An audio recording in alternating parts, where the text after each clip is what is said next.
Le jour du Nouvel An, toute la famille s'est réunie, toute la famille, sauf moi. On m'a traité comme si je n'existais pas. Le lendemain, mon fils a appelé en disant « On pensait t'avoir prévenu ». J'ai simplement répondu « C'est pas grave » et j'ai raccroché. 2 jours plus tard, j'ai envoyé un cadeau mystérieux à chacun de mes 5 enfants avec un mot. Mon téléphone n'a pas arrêté de sonner. Ils sont venus chez moi, mais je n'étais plus là. Alors, j'ai fait la seule chose que je devais faire. Bonjour, je m'appelle André Bouchard, j'ai 71 ans et je vais vous raconter l'histoire la plus difficile de ma vie. Avant de commencer, je vous demande gentiment de vous abonner à la chaîne, de laisser un like sur cette vidéo et de commenter d'où vous nous écoutez. Ça m'aide énormément. Merci du fond du cœur. 1er janvier 2026. Lyon. Mon appartement sentait la lavande et le silence. J'étais assise dans mon fauteuil en velours bordeaux, celui qu'Henri m'avait offert pour nos 30 ans de mariage. La télévision diffusait le compte à rebours depuis la Tour Eiffel. Des milliers de personnes criaient de joie. Moi, j'étais seule. Une coupe de champagne intacte posée sur la table basse. Je n'avais pas le cœur à célébrer. Par la fenêtre, je voyais les immeubles d'en face illuminés. Des familles trinquaient sur leurs balcons. Des enfants agitaient des bâtons lumineux. Des couples s'embrassaient. Et moi, André Bouchard, veuve depuis 3 ans, mère de 5 enfants, ancienne professeure de littérature pendant 32 ans, j'étais invisible. J'ai pris mon téléphone. Aucun message. Aucun appel. J'ai ouvert WhatsApp. Mon cœur s'est serré. Claudine, ma 2e fille, avait posté une photo dans son statut. Toute la famille réunie autour d'une grande table à Bordeaux. Je reconnaissais la salle à manger de son appartement. Il y avait des bougies partout, du foie gras, des huîtres. Mon petit-fils Lucas soufflait dans une trompette de fête. Mon gendre Thomas servait du champagne en riant. Et eux, mes 5 enfants, Gérard, Claudine, Philippe, Martine, Didier, tous là, tous souriants. J'ai agrandi la photo avec mes doigts tremblants. J'ai compté. 1, 2, 3, 4, 5. Oui, ils étaient tous là, sans moi. Mon souffle s'est coupé. Je suis restée figée, le téléphone dans la main, regardant cette image qui me confirmait ce que je refusais d'admettre depuis des mois. J'étais devenue un fantôme dans ma propre famille. J'ai posé le téléphone. J'ai regardé la photo encadrée sur le buffet. Henri. Mon Henri. Décédé le 14 mars 2023, emporté par un cancer du pancréas en 6 mois. Sur cette photo, il tenait nos petits-enfants dans ses bras. Il souriait. Ce sourire qui me manquait chaque jour. « Henri », j'ai murmuré dans le vide, « tu avais raison. Tu disais toujours que j'étais trop forte, que je n'avais jamais besoin de personne. Peut-être que c'est pour ça qu'ils m'ont oubliée. Parce que je ne me plains jamais. Parce que je donne toujours sans rien demander. » Les larmes ont commencé à couler. Pas des sanglots, juste un écoulement silencieux, comme une rivière qui déborde après des années de retenue. J'ai éteint la télévision. Le silence est devenu assourdissant. J'ai bu une gorgée de champagne. Il était tiède, amer. Cette nuit-là, je n'ai pas dormi. J'ai repensé aux 3 dernières années. Depuis la mort d'Henri, combien de fois avais-je été seule pour Noël? 2 fois. Combien d'anniversaires avais-je passé sans un seul appel? 3. Combien de fois avais-je été hospitalisée sans qu'un seul de mes enfants ne vienne me voir? 1 fois pour une pneumonie. 1 autre pour une chute dans les escaliers. Et pourtant, chaque mois, sans faute, je transférais l'argent. 2 400 € pour Gérard, qui en avait besoin pour son loyer à Paris. 2 200 € pour Claudine, pour l'école privée des enfants à Marseille. 2 000 € pour Philippe, qui remboursait ses dettes à Lyon. 2 500 € pour Martine, dont le mari était au chômage à Toulouse. 2 900 € pour Didier, le petit dernier, qui démarrait sa vie à Nice à 35 ans. Total, 12 000 € chaque mois, depuis 15 ans. Je me suis levée. J'ai ouvert le tiroir de mon bureau. J'ai sorti un carnet noir. Dedans, j'avais tout noté. Chaque virement, chaque date, chaque montant. Parce que Henri m'avait appris à être méticuleuse. Un jour, André, tu auras besoin de savoir où est passé chaque centime. J'ai feuilleté les pages. Les chiffres dansaient sous mes yeux fatigués. 487 000 € pour Gérard, 412 000 € pour Claudine, 376 000 € pour Philippe, 521 000 € pour Martine, 604 000 € pour Didier. Total général, plus de 2 millions d'euros en 15 ans. Et ce soir, le 1er janvier 2026, aucun d'eux n'avait pensé à m'appeler. Je me suis assise à mon bureau. J'ai allumé mon ordinateur portable. J'ai ouvert ma banque en ligne. Mes mains ne tremblaient plus. Une étrange clarté m'envahissait. Henri me manquait terriblement à cet instant. Mais d'une certaine manière, je sentais qu'il aurait été fier de ce que j'allais faire. J'ai sélectionné tous les virements automatiques programmés.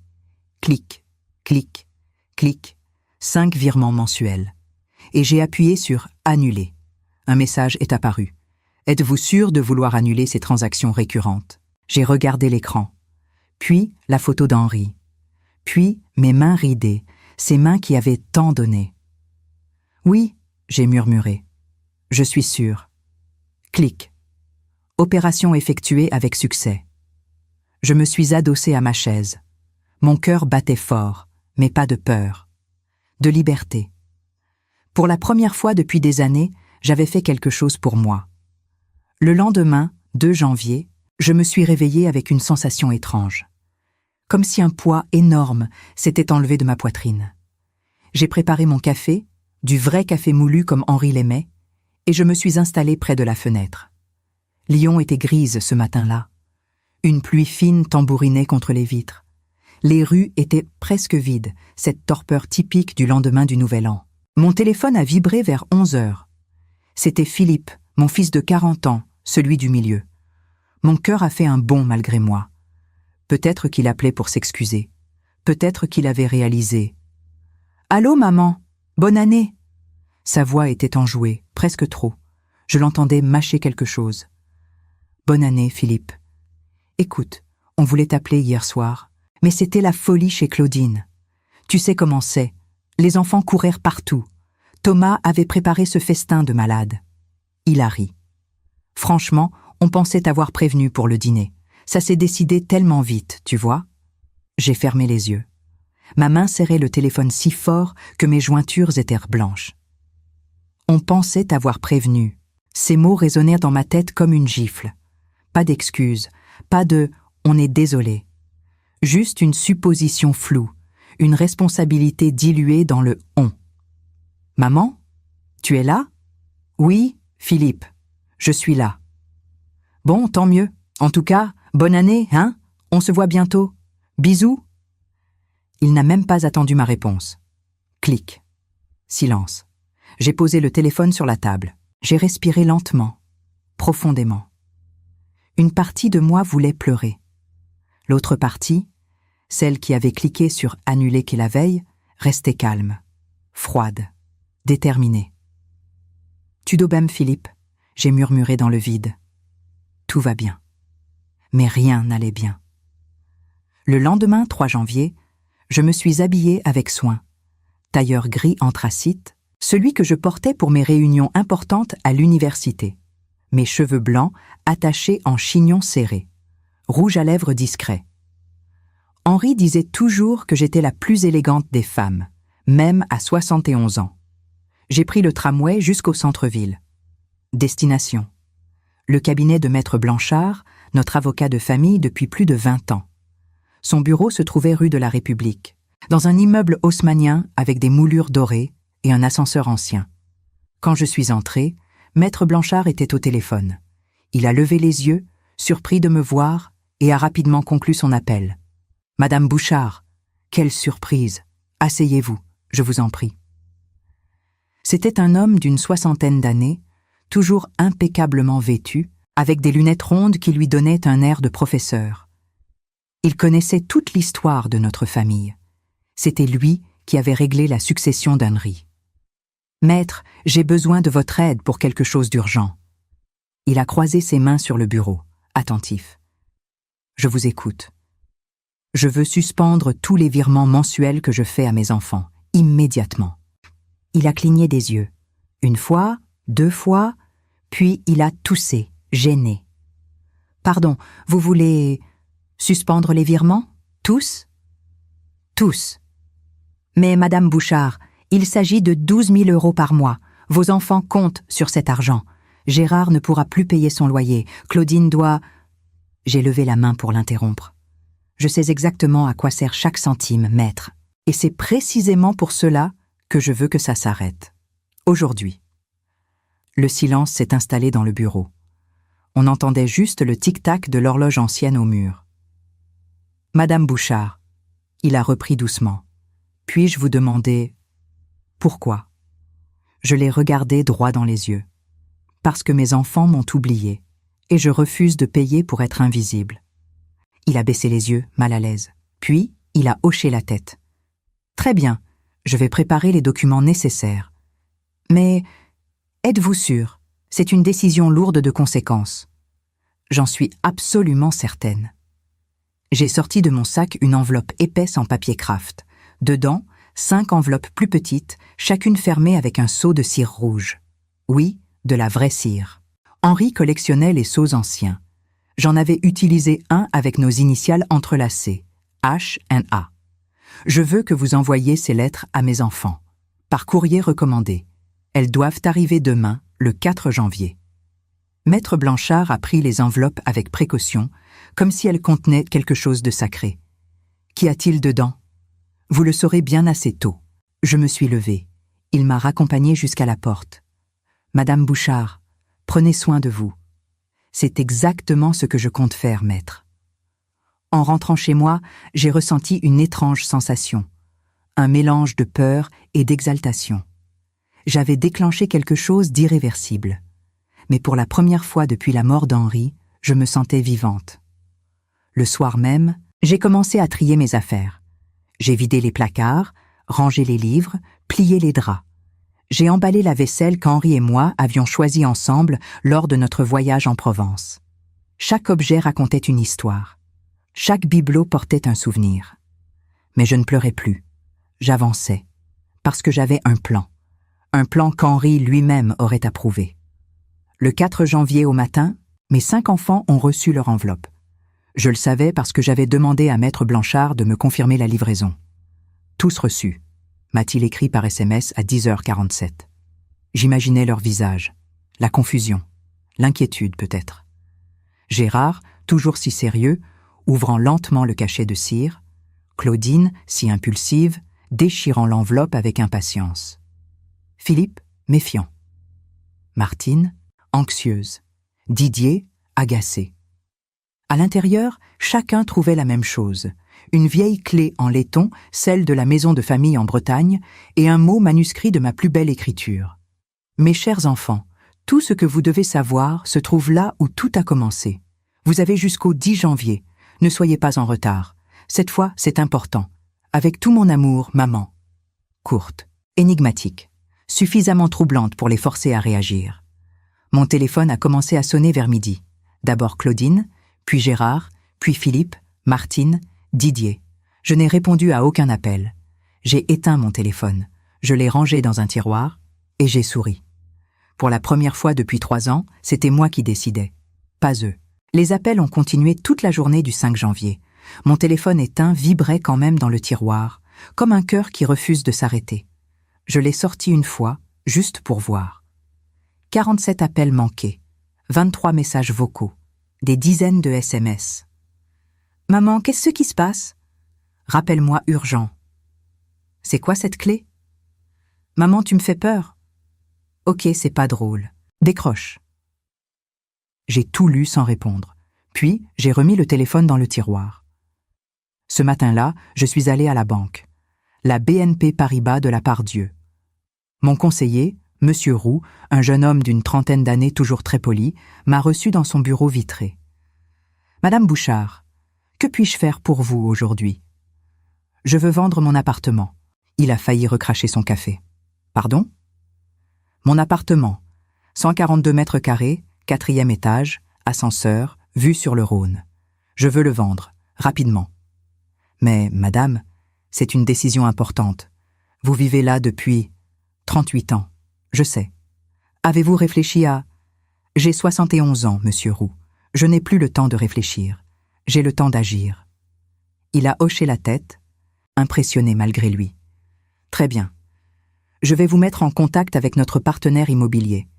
Avec ce type de bien, dans ce quartier, vous pouvez espérer environ 680 000 €. J'ai souri. Parfait. Avant de partir, je lui ai demandé une dernière chose. Monsieur Roux, combien me reste-t-il sur mon compte courant après l'annulation des virements mensuels? Il a tapé sur son clavier. Avec votre pension de retraite et vos économies, environ 87 000 €. Et si j'ajoute les 680 000 de la vente, vous auriez environ 767 000 € de capital disponible. Je me suis levé. Merci, c'est tout ce que je voulais savoir. En sortant de la banque, j'ai ressenti une légèreté incroyable. J'étais en train de démanteler ma propre vie. Mais au lieu de la peur, je ressentais de l'excitation. Pardon de vous interrompre un instant, mais si vous appréciez cette histoire, je vous demande gentiment de vous abonner et de laisser un like. Ça m'aide vraiment beaucoup. Merci, et on continue. Le 6 janvier, mes enfants sont arrivés ensemble à Lyon. Je le savais parce que Maître Blanchard m'avait prévenu. Vos enfants ont demandé votre adresse au cabinet. Ils vont certainement venir chez vous. Laissez-les venir, j'avais répondu. À 14h30, j'entendais des voix dans le couloir. Des coups à la porte, forts, insistants.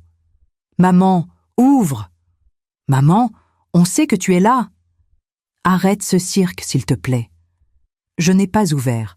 J'étais assise dans mon fauteuil, un livre ouvert sur les genoux, écoutant leur voix anxieuse à travers la porte blindée. Puis j'ai entendu Gérard. J'ai la clé de secours.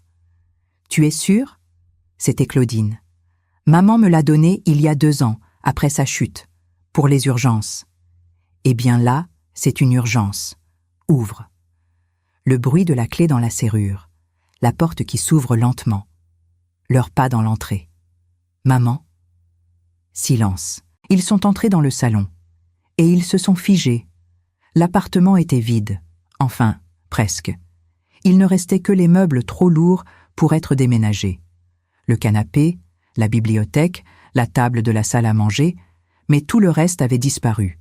Les cadres au mur, les bibelots, les tapis, les rideaux, les plantes, même les livres avaient été emballés.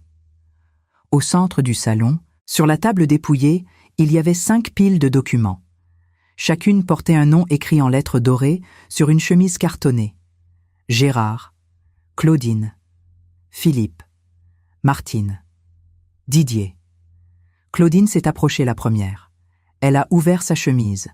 À l'intérieur, des dizaines de pages, des relevés bancaires, des reçus, des factures. Tout était là. Chaque virement effectué depuis 15 ans. Chaque euro dépensé pour elle. « Mon Dieu !» elle a murmuré. Gérard a ouvert le sien. Ses mains tremblaient. 487 000 €. Elle a tout noté. Philippe a parcouru les pages, incrédule. Chaque mois, pendant 15 ans. Martine pleurait déjà. Qu'est-ce qu'on a fait? Didier, le plus jeune, s'est effondré sur une chaise. 604 000 €. Pour moi. 604 000. Au centre de la table, entre les 5 chemises, il y avait une lettre. Une seule. Écrite à la main, avec l'encre bleue qu'Henri utilisait pour ses lettres importantes. Gérard l'a prise. Il a commencé à lire à voix haute, sa voix se brisant par moments. « Mes chers enfants, si vous lisez cette lettre, c'est que vous avez enfin remarqué mon absence. Je ne vous en veux pas, pas vraiment. Vous avez vos vies, vos familles, vos soucis. Je comprends. Mais comprenez aussi ceci. Votre père est mort dans mes bras le 14 mars 2023. Aucun de vous n'était là. Vous étiez occupés. J'ai passé 3 anniversaires seuls depuis, 2 Noëls, et maintenant, un nouvel an. Pendant ces 3 années, je vous ai transféré plus de 2 millions d'euros, l'héritage de votre père, mes économies, ma pension, tout. Vous ne m'avez jamais demandé si j'allais bien, si j'avais besoin de quelque chose. Vous attendiez juste le virement. J'ai donc pris une décision. Les virements sont annulés, définitivement. J'ai vendu cet appartement, j'ai pris ce qui me restait, et je suis parti. La clé que je vous ai envoyée ouvre la maison de Bretagne, celle où votre père m'a demandé en mariage. celle où nous avons passé tous nos étés en famille. Si vous voulez me voir, retrouvez-moi là-bas, le 10 janvier, 15 heures. Ne soyez pas en retard. Cette fois, c'est vraiment important. Avec tout mon amour, maman. Le silence était assourdissant. Claudine sanglotait. Martine serrait la lettre contre elle. Gérard fixait le vide. Philippe avait les poings serrés. Didier pleurait sans bruit. Ils ont quitté l'appartement comme des fantômes. Sans un mot. Et moi, assise dans le train pour Quimper, je regardais défiler les paysages par la fenêtre. Mon cœur battait vite, mais j'étais en paix. Le trajet jusqu'en Bretagne dure environ 6 heures en TGV depuis Lyon. J'avais pris un billet de première classe, quelque chose que je ne m'étais jamais permis avant. Henri disait toujours « André, tu mérites le meilleur. » Mais je choisissais toujours la seconde classe, pour économiser, pour mes enfants. Cette fois, non. J'étais installée près de la fenêtre, un thé chaud à la main, regardant la France défiler. Les champs de Bourgogne, les forêts de l'Allier, les plaines du centre, puis enfin les paysages changeants de la Bretagne. Le vert profond, les murets de pierre, les petites maisons aux toits d'ardoise. À chaque kilomètre, je m'éloignais de ma vie d'avant. La maison de famille se trouvait près de Loquirec, un petit village côtier sur la côte de Granit Rose. Henri l'avait hérité de ses parents dans les années 1980. C'était une vieille bâtisse en pierre, avec des volets bleus et un jardin sauvage qui descendait jusqu'à la falaise. De là, on voyait l'océan Atlantique dans toute sa fureur et sa beauté. Nous y passions tous nos étés quand les enfants étaient petits. Gérard apprenait à nager dans les criques. Claudine ramassait des coquillages. Philippe construisait des châteaux de sable. Martine courait après les mouettes. Didier, le petit dernier, dormait dans les bras d'Henri pendant que je lisais sur la terrasse. C'était notre paradis. Mais après la mort d'Henri, je n'y étais plus retournée. Trop de souvenirs, trop de douleurs. Jusqu'à maintenant. Quand le taxi m'a déposé devant la maison le 6 janvier en fin d'après-midi, j'ai eu le souffle coupé. Elle était exactement comme dans mes souvenirs. Sauf qu'elle était transformée. Le jardin avait été entretenu, les mauvaises herbes arrachées, les rosiers taillés. Le portail en fer forgé repeint. Les volets, autrefois écaillés, brillaient d'un bleu neuf. Le toit avait été refait. Les fenêtres changées. J'ai ouvert la porte avec ma clé. L'intérieur sentait la peinture fraîche et le bois ciré. Le salon avait été rénové. Les vieux meubles restaurés. La cheminée nettoyée, prête à accueillir un feu. La cuisine modernisée, avec de nouveaux appareils, mais en gardant le charme rustique. Dans la chambre principale, celle qu'Henri et moi partagions, le lit était fait avec des draps blancs neufs. Sur la table de nuit, quelqu'un avait posé un bouquet de bruyères. J'ai compris immédiatement. Maître Blanchard. Je lui avais demandé de superviser les travaux il y a 6 mois. Discrètement, sans en parler à personne. J'avais utilisé une partie de mes économies pour remettre cette maison en état. Parce que je savais qu'un jour, j'en aurais besoin. Ce jour était arrivé. J'ai posé ma valise. J'ai ouvert les volets de la chambre. L'océan s'étendait devant moi, gris et agité sous le ciel de janvier. Les vagues se fracassaient contre les rochers. Le vent soufflait fort, chargé d'embrun et de sel. Je me suis assise sur le lit. Et pour la première fois depuis des semaines, j'ai pleuré. Pas de tristesse, de soulagement. J'étais chez moi.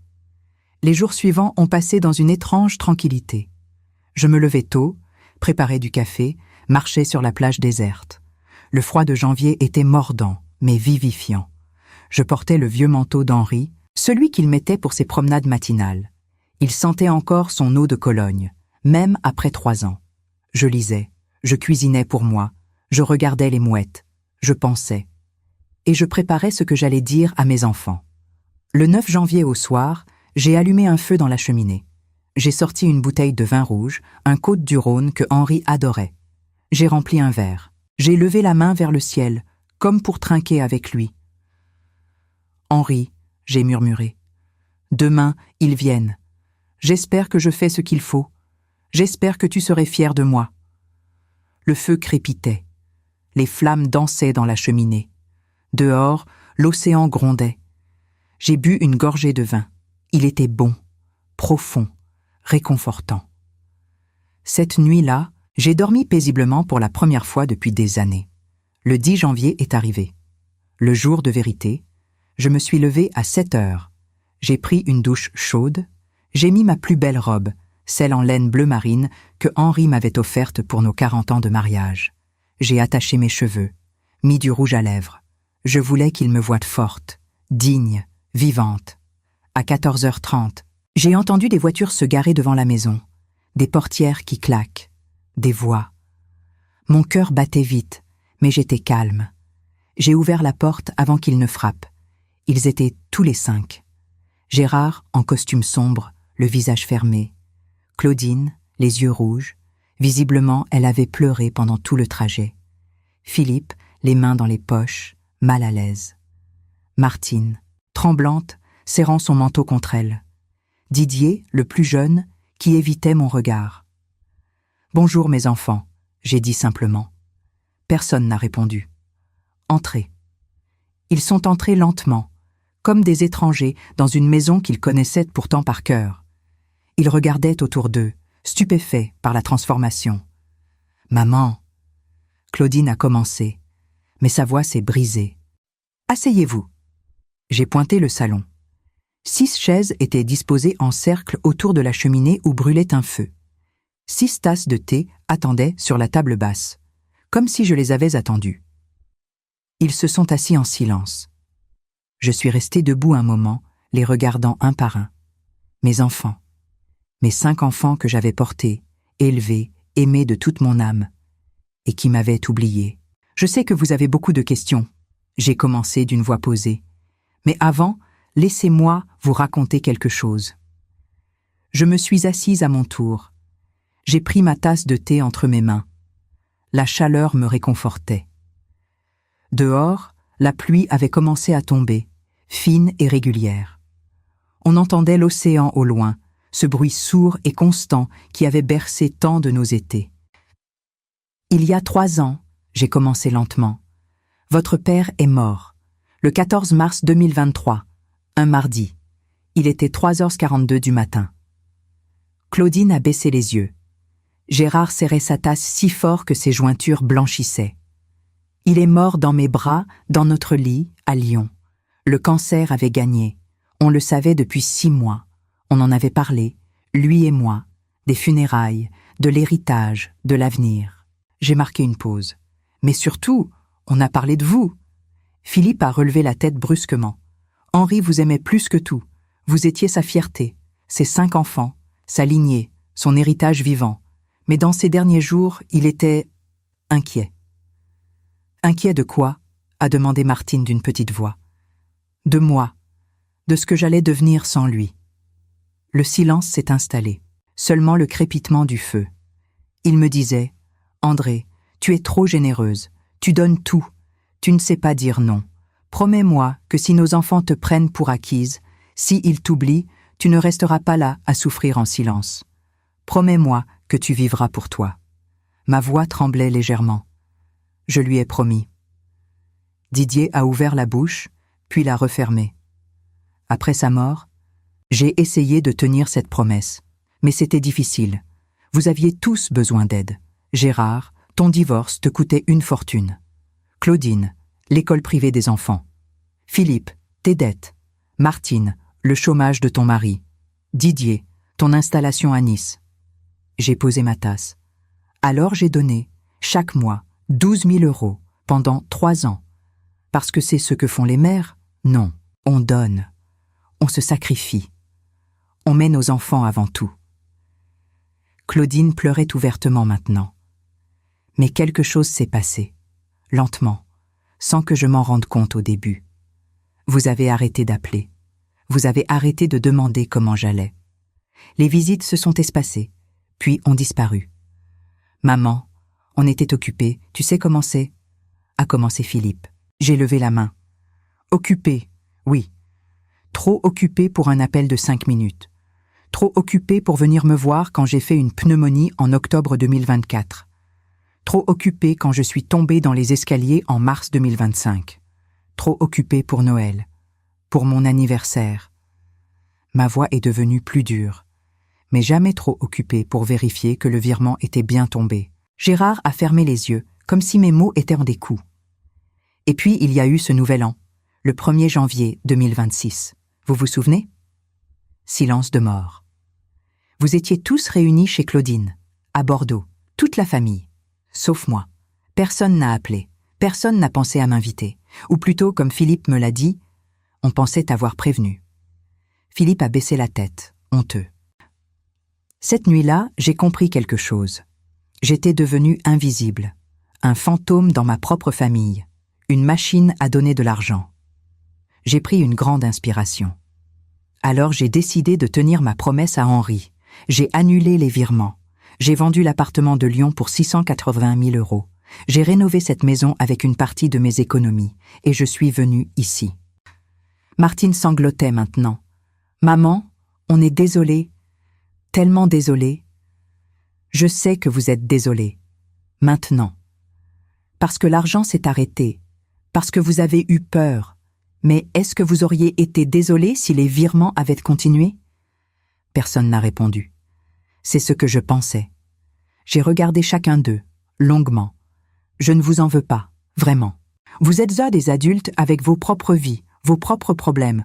Je comprends. Mais vous devez comprendre aussi. Je suis encore vivante. J'ai 71 ans. Peut-être qu'il me reste 10 ans. Peut-être 20. Peut-être 5. Je ne sais pas. Ma voix s'est radoucie. Mais ce que je sais, c'est que je refuse de passer ces années à attendre que vous vous souveniez de moi uniquement le jour du virement. Claudine s'est levée d'un bond. « Maman, s'il te plaît, on va changer, on te le promet. On va venir plus souvent, on va appeler, on va… » « Claudine, assieds-toi. » Elle s'est rassise, tremblante. « Je ne veux pas de vos promesses. J'en ai entendu trop. On viendra bientôt, maman. On t'appellera, maman. On pense à toi, maman. » J'ai secoué la tête. Les promesses ne nourrissent pas la solitude. Gérard a pris la parole, sa voix rauque. « Qu'est-ce que tu veux qu'on fasse, maman? Dis-nous, on fera ce qu'il faut. » Je me suis levée, je suis allée près de la fenêtre. Dehors, l'océan était gris et furieux. Les vagues se fracassaient contre les rochers avec une violence magnifique. « Ce que je veux que vous décidiez. » Je me suis retournée vers eux. « Cette maison est à moi maintenant. Vous pouvez venir me rendre visite, quand vous voulez, mais comme mes enfants, pas comme des créanciers, pas parce que vous avez besoin d'argent, parce que vous voulez vraiment être là. » J'ai croisé les bras. Les 680 000 € de la vente, ils vont durer longtemps. Avec ma pension de 1 400 € par mois, je peux vivre confortablement ici pendant des années. Je n'ai besoin de rien. « Et nous ?» a demandé Didier d'une voix faible. « Vous êtes des adultes, vous avez des carrières, des familles, vous pouvez vous débrouiller, comme tout le monde. » Le silence était assourdissant. « Je ne vous abandonne pas. » J'ai ajouté plus doucement. « Mais je refuse de continuer à payer pour exister dans vos vies. » Martine s'est levée, s'est approchée de moi. « Maman, est-ce qu'on peut rester cette nuit, juste pour être avec toi ?» J'ai regardé ses yeux remplis de larmes, puis les 4 autres. Cette nuit-là, pour la première fois depuis des années, nous avons dîné ensemble, tous les 6, comme avant, comme quand Henri était encore là et que cette maison résonnait de rires et de vie. J'avais préparé une soupe de poisson, une recette bretonne que Henri adorait, du pain frais acheté à la boulangerie du village, du beurre salé, du cidre, rien de sophistiqué, juste de la nourriture simple et réconfortante. Nous avons mangé en silence au début, un silence lourd, chargé de tout ce qui n'avait pas été dit pendant 3 ans. Puis, petit à petit, les mots ont commencé à venir. Claudine a parlé la première. « Je me souviens quand papa nous emmenait pêcher depuis les rochers. J'avais peut-être 8 ans. J'avais tellement peur de tomber. » Philippe a souri malgré lui. Et moi, je suis tombée. Papa a dû sauter pour me rattraper. Maman était hystérique. J'étais terrifiée, j'ai dit doucement. Henri aussi, même s'il ne le montrait jamais. Gérard a levé son verre de cidre. À papa. Les autres ont suivi. À papa. Nous avons trinqué. Le son cristallin des verres qui s'entrechoquent. Un son que je n'avais pas entendu depuis trop longtemps. Après le dîner, nous sommes restés autour de la cheminée. Le feu brûlait bas. Didier a ajouté une bûche. Les flammes ont repris de la vigueur. « Maman, » a dit Martine d'une voix hésitante, « est-ce que tu nous détestes ?» J'ai réfléchi longuement avant de répondre. « Non, je ne vous déteste pas. Je vous aime. Vous êtes mes enfants. » Mais j'étais déçue, blessée, invisible. « On ne voulait pas, » a commencé Didier. « Je sais. C'est ça le pire. Vous ne vouliez pas me faire de mal. Vous ne pensiez tout simplement pas à moi. » Les mots étaient durs, mais nécessaires. Gérard s'est redressé. « Maman, je veux que tu saches quelque chose. Ces documents que tu nous as laissés, tous ces virements, j'avais aucune idée. Je savais que tu nous aidais, mais je n'avais jamais fait le calcul. 487 000 €. C'est énorme. Je ne l'ai jamais fait pour que vous vous sentiez redevable, j'ai dit. Je l'ai fait parce que vous êtes mes enfants, parce que je voulais vous aider. Mais quelque part, en cours de route, l'aide est devenue une habitude, et l'habitude est devenue une attente. Claudine essuyait ses larmes avec sa manche. On va tout rembourser, je te le jure, on va... Non, elle s'est arrêtée net. Je ne veux pas que vous remboursiez. Cet argent, c'était l'héritage de votre père. Il était pour vous. Je l'ai donné librement. Mais alors qu'est-ce que tu veux ? A demandé Philippe, frustré. J'ai regardé le feu. Je veux que vous compreniez la différence entre recevoir de l'argent et recevoir de l'amour. Le silence est retombé. Un silence différent. Plus doux. Plus tard dans la soirée, Claudine m'a aidé à faire la vaisselle. Ses mains tremblaient un peu en essuyant les assiettes. « Maman, » elle a murmuré, « quand tu es tombée dans les escaliers en mars dernier, pourquoi tu ne nous as pas appelés ?»« Je vous ai appelés. » Elle a arrêté de frotter l'assiette. « Quoi ?» ?»« J'ai appelé chacun de vous. Gérard était en réunion. Philippe ne répondait pas. Toi, tu m'as dit que tu me rappellerais, mais tu ne l'as jamais fait. Martine était occupée avec les enfants. Didier était, je ne sais même plus. Mon Dieu, c'est la voisine, Madame Perrin, qui m'a emmenée aux urgences. Une femme de 80 ans qui monte difficilement les escaliers. Elle a été plus présente que mes 5 enfants. Claudine a posé l'assiette. Elle s'est appuyée contre le comptoir et a pleuré. Vraiment pleuré. Pas des larmes polies, des sanglots profonds qui venaient du ventre. Je me suis approchée d'elle. J'ai posé ma main sur son épaule. « Claudine, regarde-moi. » Elle a levé ses yeux rouges vers moi.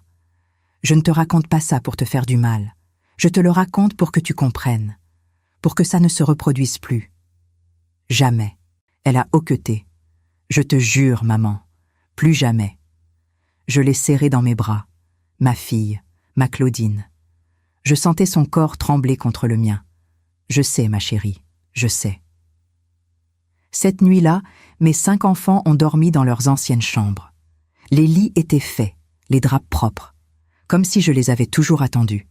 Parce que quelque part, je les avais toujours attendus. Je suis restée éveillée longtemps, assise près de la fenêtre de ma chambre, regardant l'océan sous la lune. Les vagues continuèrent leur danse éternelle. Le vent soufflait dans les pins. Henri, j'ai murmuré dans la nuit. Ils sont là, tous les 5. Est-ce que j'ai bien fait ? Bien sûr, il n'a pas répondu. Mais quelque part, dans le bruit du vent et des vagues, j'ai senti sa présence. Ce sentiment apaisant qu'il me donnait toujours quand j'avais des doutes. Oui, j'avais bien fait. Le lendemain matin, 11 janvier, je me suis réveillée tôt. Il devait être 6h30. La maison était silencieuse. J'ai fait du café, beaucoup de café, sachant que mes enfants en auraient besoin. Un par un, ils sont descendus. Philippe d'abord, les cheveux en bataille. Puis Martine. Puis Didier.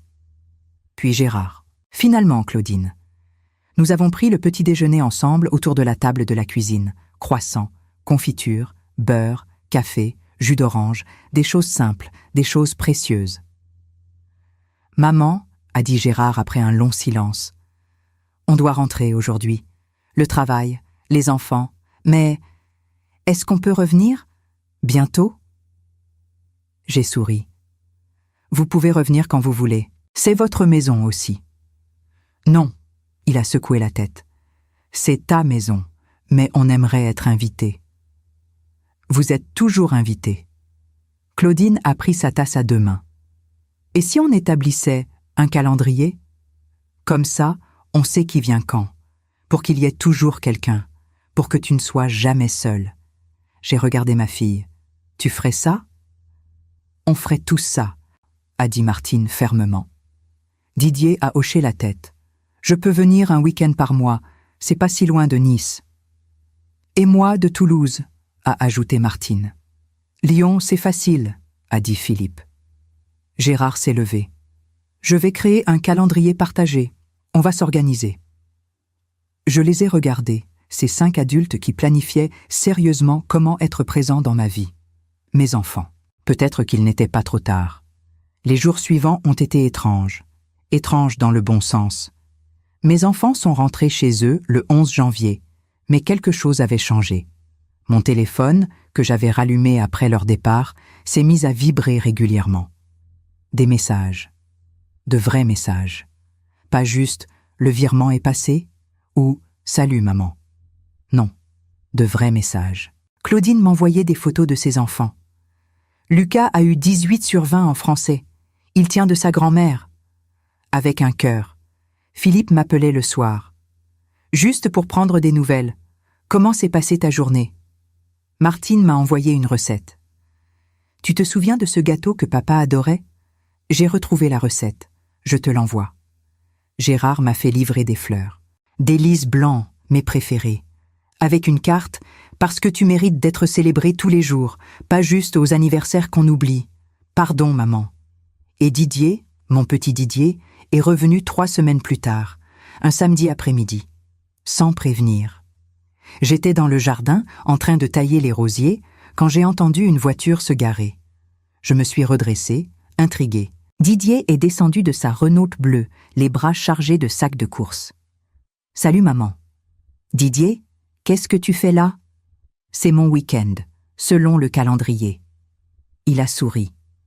Ce sourire que je n'avais pas vu depuis des années. Celui du petit garçon qui courait dans ce même jardin en chassant les papillons. « Tu es venu de Nice pour le week-end ?»« Oui, j'ai apporté de quoi faire une bouillabaisse. Papa m'avait appris. Tu t'en souviens ?» Mon cœur s'est serré. Je m'en souviens. Ce week-end-là, Didier et moi avons cuisiné ensemble. Nous avons parlé, vraiment parlé, de sa vie à Nice, de son travail comme architecte, de ses peurs, de ses regrets. « Maman, » il m'a dit le dimanche soir, alors qu'on buvait du thé près de la cheminée, « je suis désolé, pas juste pour le nouvel an, pour tout, pour les 3 dernières années. » Didier, « Non, laisse-moi finir. Quand papa est mort, j'ai fui. Je ne savais pas gérer la mort, la tristesse. Alors je me suis jetée dans le travail, dans ma nouvelle vie à Nice, et je t'ai laissé seule. Il avait les larmes aux yeux. Tu m'envoyais de l'argent chaque mois. Et au lieu de te remercier, au lieu de venir te voir, je considérais ça comme un dû, comme si c'était normal. Tu es mon fils, je voulais t'aider. Mais tu avais besoin d'aide aussi, et personne n'était là. Il a posé sa tasse. Je vais venir tous les mois, je te le promets, et pas juste pour le week-end, je vais vraiment être là. Je l'ai serré dans mes bras. C'est tout ce que je demande. Février est arrivé, puis mars. Le calendrier que Gérard avait créé fonctionnait. Chaque week-end, ou presque, un de mes enfants venait. Parfois 2. Une fois, ils sont tous venus en même temps pour mon anniversaire en mars. 72 ans. Ils ont apporté un gâteau, des cadeaux. Mais surtout, ils ont apporté leur présence. On a ri, on a pleuré. On a parlé de Henri. On a partagé des souvenirs. Claudine a raconté l'histoire du jour où Henri l'avait emmenée pêcher et où elle avait attrapé un crabe qui lui avait pincé le doigt.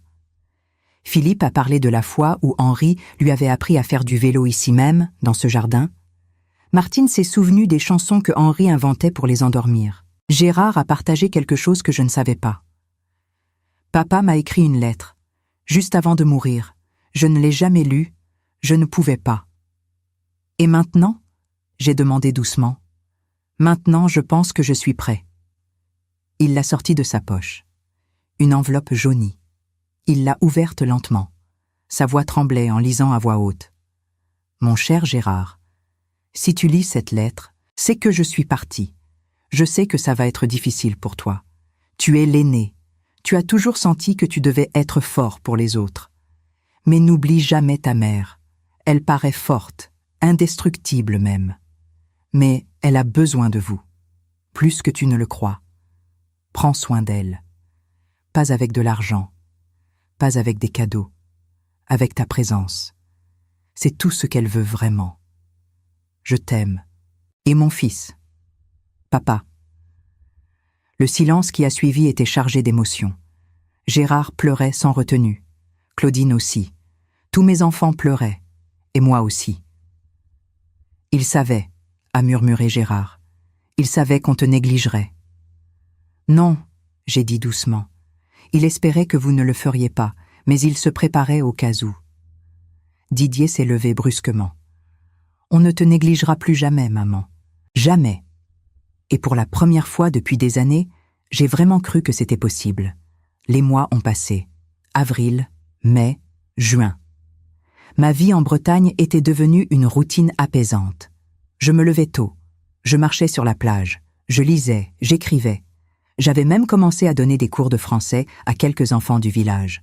Ma maison s'était remplie de vie. Les week-ends avec mes enfants. Les petits-enfants qui courèrent dans le jardin. Les dîners, les rires. Mais il y avait quelque chose que je ne leur avais pas encore dit. Quelque chose d'important. Le secret d'Henri. Un soir de juin, alors que le soleil se couchait sur l'océan, j'ai décidé qu'il était temps. Temps de leur révéler la dernière pièce du puzzle. Celle qu'Henri m'avait confiée dans ces derniers jours. J'ai envoyé un message dans le groupe familial que Gérard avait créé. Mes enfants, j'ai besoin que vous veniez tous le 15 juillet, tous les 5. C'est important. J'ai quelque chose à vous dire. Quelque chose que votre père voulait que vous sachiez. Les réponses ont fusé. On sera là, maman. Qu'est-ce que c'est? Papa. On arrive. Je n'ai pas répondu. Pas encore. Certaines choses doivent être dites en personne, face à face, avec de l'amour. Le 15 juillet 2026 est arrivé. Un dimanche ensoleillé, rare en Bretagne. L'océan était calme, presque lisse comme un miroir. Le ciel d'un bleu profond. Les mouettes planaient au-dessus des falaises en poussant leurs cris caractéristiques. J'avais préparé un déjeuner spécial. La table était dressée dans le jardin, sous le vieux chêne que Henri avait planté quand Gérard était né. Nappe blanche, assiette en porcelaine, verres en cristal, des fleurs du jardin dans un vase au centre. Mes 5 enfants sont arrivés dans l'après-midi. Certains avec leurs conjoints, d'autres avec les petits-enfants. Il y avait de l'animation, des rires, du bruit, le genre de bruit que j'avais appris à aimer à nouveau. Après le déjeuner, j'ai demandé à tout le monde de s'installer. Les conjoints ont emmené les enfants à la plage. Il ne restait que nous 6, comme au mois de janvier. Mais cette fois, l'atmosphère était différente, plus détendue, plus vraie. « Maman, » a dit Claudine avec un sourire nerveux, « tu nous fais peur avec ton message mystérieux. » « Ce n'est pas pour vous faire peur, » j'ai répondu calmement. « C'est pour vous dire la vérité, toute la vérité. » Je me suis levée. Je suis allée dans la maison. J'ai ouvert le tiroir du bureau d'Henri, celui qu'il avait ramené de Lyon quand nous avions hérité de cette maison. Au fond, cachée sous de vieux documents, il y avait une enveloppe scellée, épaisse, lourde. Je suis revenue dans le jardin. Je me suis assise. J'ai posé l'enveloppe sur la table. « Qu'est-ce que c'est ?» a demandé Philippe. « C'est la dernière volonté de votre père, celle qu'il m'a confiée 3 jours avant sa mort. » Le silence s'est installé, lourd, tendu. Henri savait qu'il allait mourir. On le savait tous les deux. Alors, on a eu des conversations difficiles. Sur vous, sur moi, sur l'avenir. J'ai touché l'enveloppe du bout des doigts. Il m'a fait promettre quelque chose. Une promesse que j'ai tenue. Même si ça a été la chose la plus difficile que j'ai jamais faite. Gérard se pencha en avant. Quelle promesse? J'ai pris une grande inspiration. Votre père m'a dit « André, si nos enfants t'oublient, s'ils te traitent comme un distributeur automatique, s'ils ne voient en toi qu'une source d'argent, promets-moi que tu vas te défendre. Promets-moi que tu vas leur montrer ta valeur. Promets-moi que tu ne vas pas disparaître en silence. » Mes mains tremblaient légèrement. Il m'a donné cette enveloppe, et il m'a dit de ne l'ouvrir que si j'en avais vraiment besoin, que si vous me négligiez, si vous m'oubliez, je devais l'utiliser.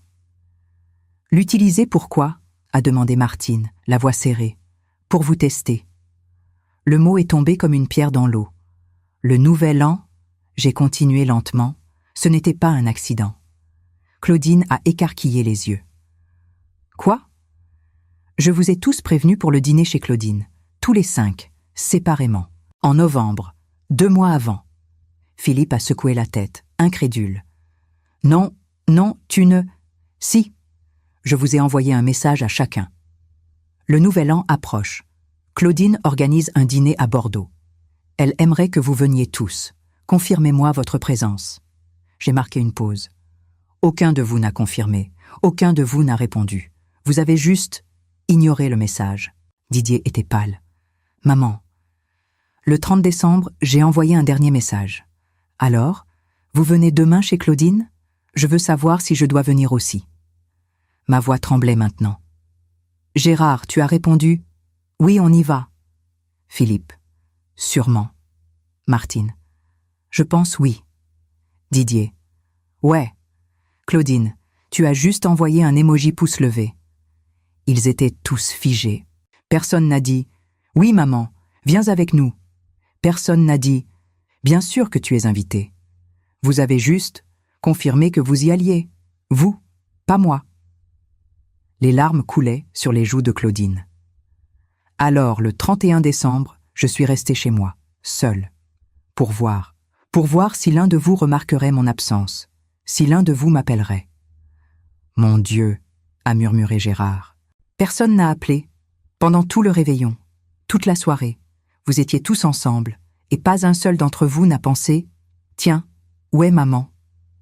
Je les regardais un par un. C'est là que j'ai su. J'ai su que Henri avait raison, que j'étais devenue invisible. Martine sanglotait ouvertement.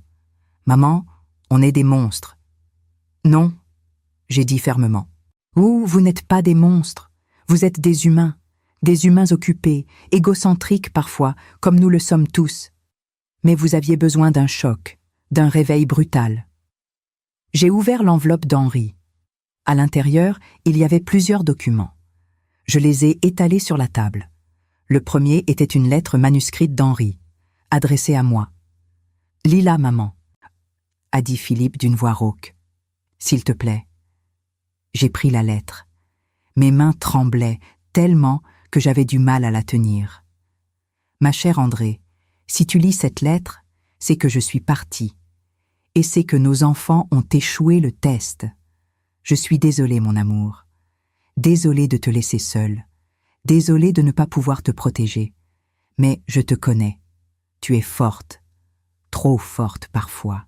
Tu vas te sacrifier pour eux jusqu'à ce qu'il ne reste plus rien de toi. Alors voici ce que j'ai fait. J'ai créé un compte bancaire séparé. Un compte dont personne ne sait l'existence. Pas même toi jusqu'à maintenant. Dans ce compte, j'ai mis 100 000 €. De mon héritage personnel, de mes économies. Cet argent est pour toi. Uniquement pour toi. Pour que tu puisses vivre, voyager, te faire plaisir, exister. Ma voix se brisait. Utilise cet argent pour être heureuse, André, pour être égoïste pour une fois dans ta vie. Et si nos enfants reviennent, s'ils comprennent leur erreur, s'ils changent vraiment, alors peut-être que tu pourras leur pardonner. Mais ne leur pardonne pas trop vite. Ne leur rends pas les choses faciles. Fais-leur comprendre ta valeur. Parce que tu vaux tout l'or du monde, mon amour. Je t'aime, pour toujours. Henri. Le silence qui a suivi était absolu. On entendait juste les vagues au loin, le vent dans les arbres, les mouettes. Mes 5 enfants pleuraient. J'ai replié la lettre d'Henri avec soin. Mes mains tremblaient encore, mais mon cœur était étrangement calme. J'ai regardé mes enfants, tous les 5 effondrés. Gérard avait la tête entre les mains. Claudine ne pouvait plus s'arrêter de pleurer. Philippe fixait la table, le visage fermé, mais les yeux rouges. Martine se mordait la lèvre si fort qu'elle saignait presque. Didier, mon petit Didier, regardait l'océan comme s'il cherchait des réponses dans les vagues. « Il y a autre chose dans l'enveloppe », j'ai dit doucement. J'ai sorti un deuxième document, une feuille dactylographiée, un contrat bancaire. Je l'ai posé au centre de la table. Votre père a ouvert ce compte en janvier 2023, 2 mois avant sa mort. Il y a déposé 100 000 €. Mais il a mis une condition. Quelle condition ? A demandé Gérard, la voix rauque. Je ne pouvais accéder à cet argent que si... J'ai marqué une pause. Si je coupais toutes les aides financières que je vous donnais, pendant au moins 6 mois, pour voir si vous reviendriez, si vous m'aimeriez encore sans l'argent. Le choc sur leur visage était palpable. Papa a tout planifié ? Martine pouvait à peine parler. Oui, Henri vous connaissait bien, il vous aimait profondément, mais il savait aussi que vous preniez notre amour pour acquis. Il voulait vous donner une chance de changer. J'ai ouvert le document bancaire. Quand j'ai annulé les virements en janvier, j'ai rempli les conditions. Le compte s'est débloqué automatiquement. C'est avec cet argent que j'ai rénové cette maison, que j'ai pu vivre ces 6 derniers mois sans toucher aux 680 000 € de la vente de l'appartement. Philippe s'est levé brusquement, renversant presque sa chaise. Donc tout ça, depuis le début, c'était un plan ? Non, j'ai secoué la tête. C'était un test, une chance. Henri vous donnait une chance de nous prouver, à lui et à moi, que vous étiez capable de nous aimer sans condition. Et on a échoué, a dit Gérard amèrement. On a complètement échoué. Au début, oui. Je me suis levée à mon tour. Je suis allée me placer près de la balustrade qui surplombait l'océan. Le vent faisait voler mes cheveux blancs. Mais ensuite, quelque chose s'est passé. Vous êtes revenu. Pas pour l'argent cette fois. Pour moi. Je me suis retournée vers eux. Didier vient chaque mois. Claudine m'appelle 3 fois par semaine. Philippe a pris un jour de congé pour m'emmener chez le médecin en avril. Martine m'a envoyé des recettes, des photos, des souvenirs. Gérard a organisé tout le monde avec ce calendrier. Ma voix s'est radoucie. Vous avez échoué le premier test, mais vous avez réussi le second, celui de revenir, de changer. Claudine s'est levée en titubant presque. Elle s'est approchée de moi. « Maman, est-ce que tu peux nous pardonner ?» J'ai touché son visage mouillé de larmes. « Je vous ai déjà pardonné, ma chérie. Le jour où vous êtes revenue ici, en janvier, avec vos yeux remplis de regrets. Je vous ai pardonné. » Elle s'est effondrée dans mes bras, puis Martine nous a rejointes, puis Didier, puis Philippe, puis Gérard. Nous étions tous les 6, enlacés, pleurant ensemble sous le vieux chêne que Henri avait planté 45 ans plus tôt.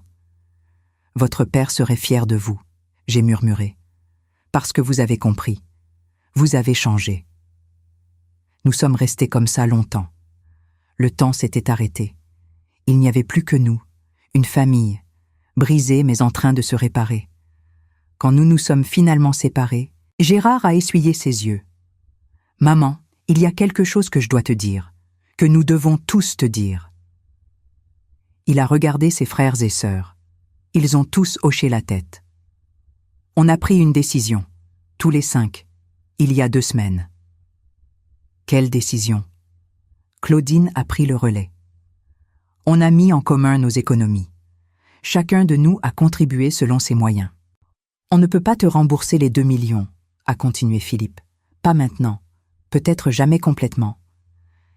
Mais on peut faire quelque chose, a ajouté Martine. Didier a sorti une enveloppe de sa poche.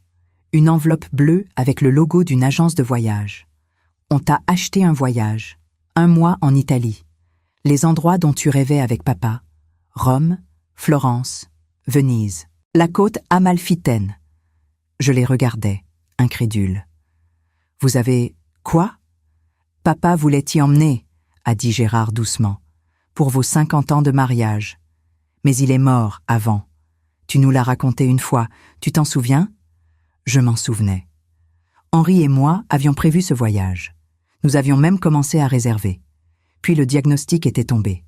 Cancer du pancréas, stade 4. 6 mois à vivre.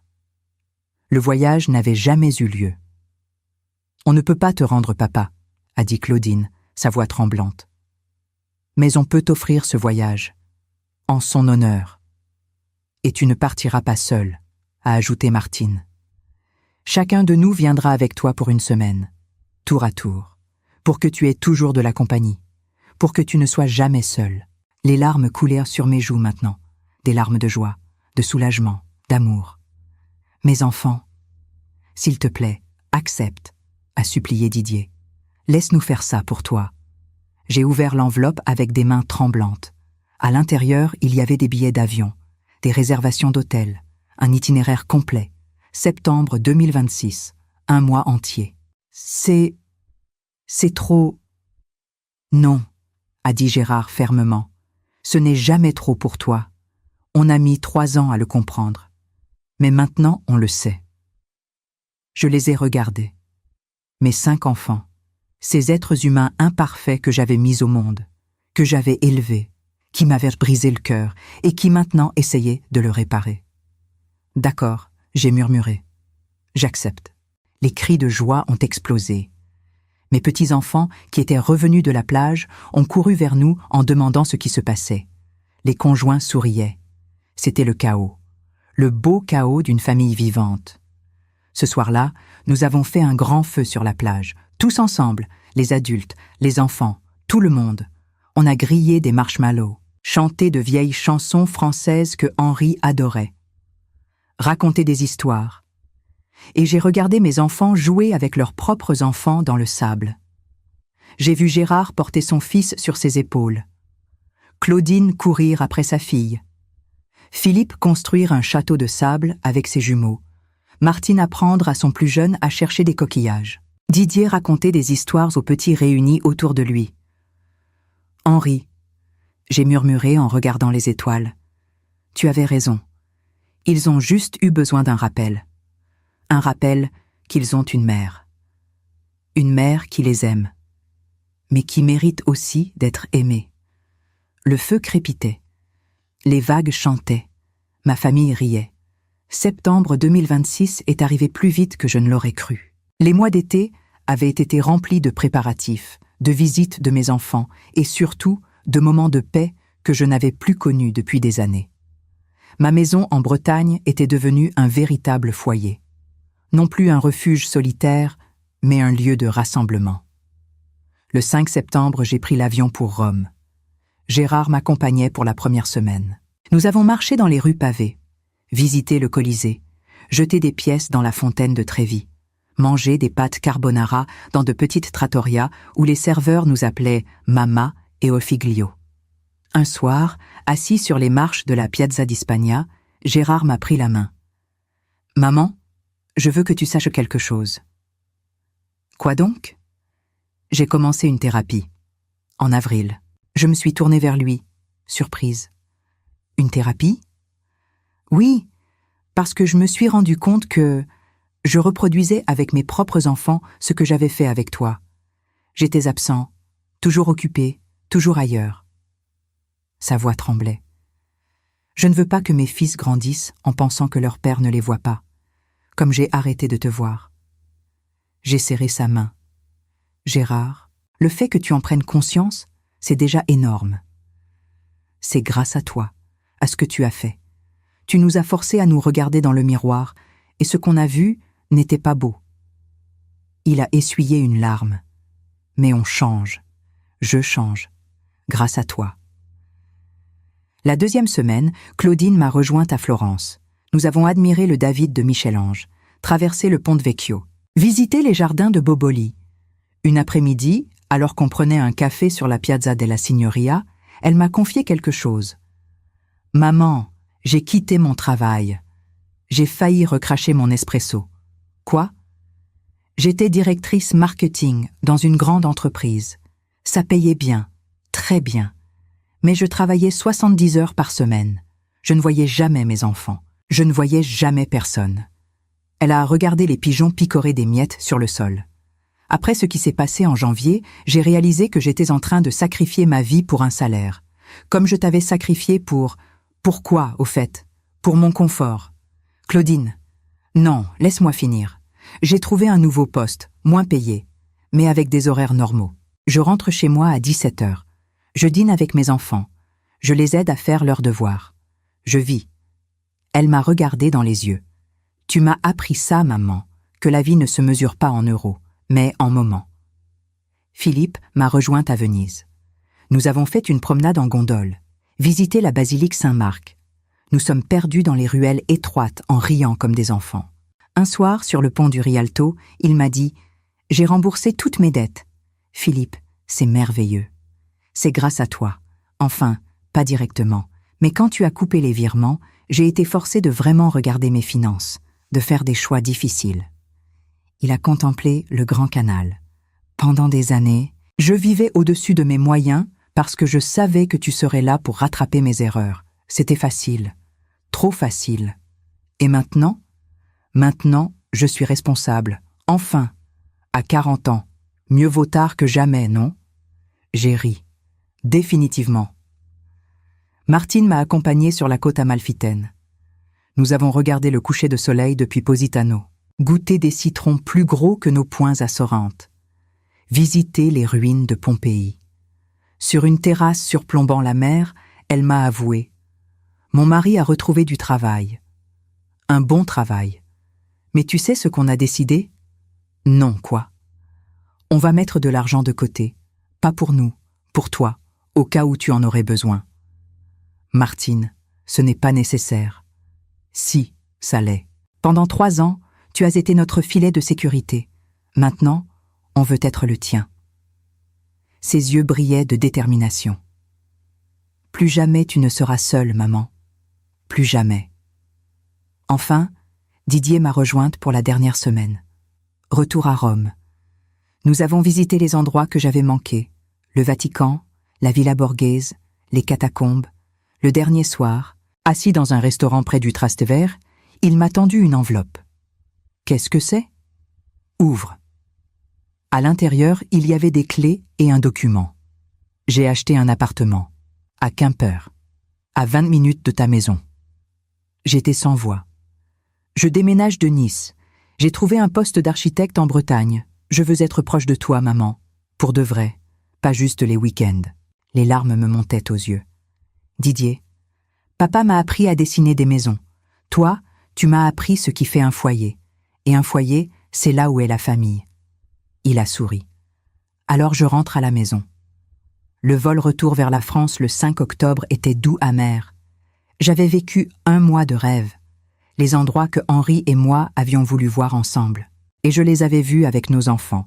Nos 5 magnifiques enfants qui avaient grandi, qui avaient appris, qui avaient changé.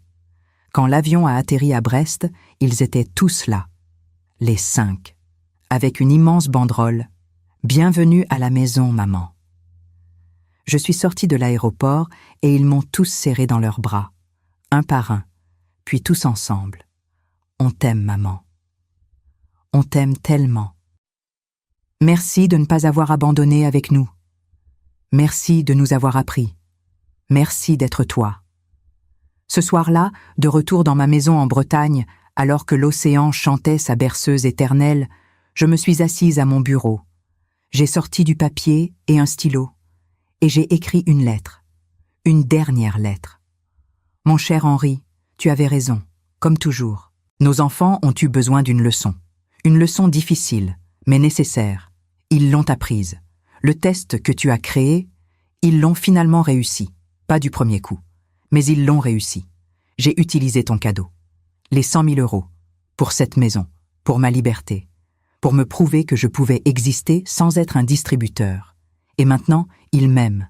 Vraiment, pas pour l'argent, mais pour moi. Tu me manques, mon amour, chaque jour, chaque instant. Mais je vis, comme tu me l'as demandé.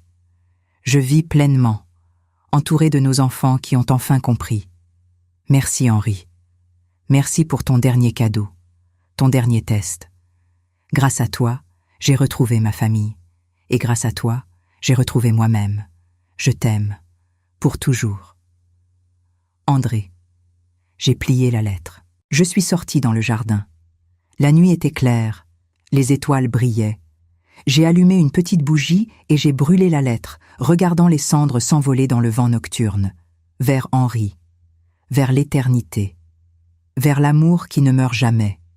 Et j'ai souri, parce que j'étais enfin en paix.